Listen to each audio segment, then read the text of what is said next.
আবু সাইদ খান নামে এই লোক, যাকে ইসলাম ধর্ম শিক্ষার বইগুলোকে পরিমার্জন করতে রাখা হয়েছে, কোরআন শরীফের একটি আয়াত পড়ার যোগ্যতা তার নাই। কোন একটি আরবি লাইন সে যদি আমার সামনে বসে পড়তে পারে অথবা কারোর সামনে সে পরিষ্কার পড়তে পারে, তাহলে আমরা আমাদের বক্তব্য প্রত্যাহার করব। 4 ঘন্টার আলোচনায় দেখেছি এই লোক কোরআন পড়তে জানে না, হাদিস পড়তে জানে না, ন্যূনতম তার কোনো ভাষা জ্ঞান নেই। এরপরে সে পরিষ্কার আমার নবীর একজন অবমাননাকারী, নবীর দুশমন, ইসলামের প্রকাশ্য দুশমন। অতএব এই ধরনের লোক কোনো অবস্থাতে আমাদের নতুন ভাবে যে শিক্ষা কারিকুলাম আসবে সেটার মধ্যে সে থাকতে পারে না। কিন্তু আমরা দেখছি তাকে অলরেডি সেখানে নেওয়া হয়েছে, তার নেওয়া সেই বইগুলোকে আবার সামনে নিয়ে আসা হচ্ছে। আমাদের পক্ষ থেকে আপনাদের মাধ্যমে পরিষ্কার দাবি হলো, এই বইগুলো ছাপার আগে অবশ্যই দেশের শিক্ষা কারিকুলাম প্রণয়নের জন্য এই গুটি কতেক লোক যারা এলজিবিটি চায়, যারা এই দেশের মধ্যে নগ্নতা চায়, যারা এই দেশের সন্তানদেরকে বারবার নাস্তিকবাদ শিক্ষা দিতে চায়, এর বাহিরে কি আর লোক নেই? তাহলে কেনই বা বারবার এদেরকে ঘুরিয়ে ফিরিয়ে আনতে হবে? কেন বা বারবার আমাদেরকে বামদের বিভিন্ন অপতৎপরতার বিরুদ্ধে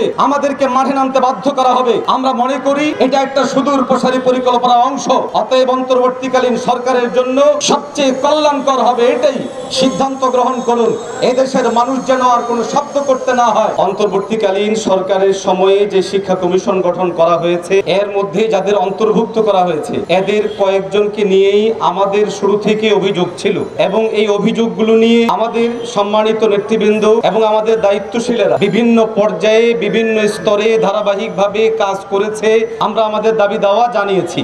গত কয়েকদিন আগে এই জায়গায় আমরা আরো একটি সফল মানববন্ধন করেছিলাম, প্রতিবাদ সমাবেশ করেছিলাম। প্রশ্ন হচ্ছে তাহলে আজকে আবার কেন আসতে হলো? এর উত্তর হলো, আমরা সবাই জানি শিক্ষা জাতির মেরুদণ্ড। মেরুদণ্ড এটা একজন মানুষের সবচেয়ে গুরুত্বপূর্ণ জায়গা। কারো যদি মেরুদণ্ড দুর্বল হয় অথবা নষ্ট হয়, তাহলে সেই শরীর যেমন অকেজু হয়ে যায়, কোন একটি জাতির শিক্ষা যদি দুর্বল থাকে তাহলে সেই জাতীয় কখনো মজবুত ভাবে দাঁড়াতে পারে না।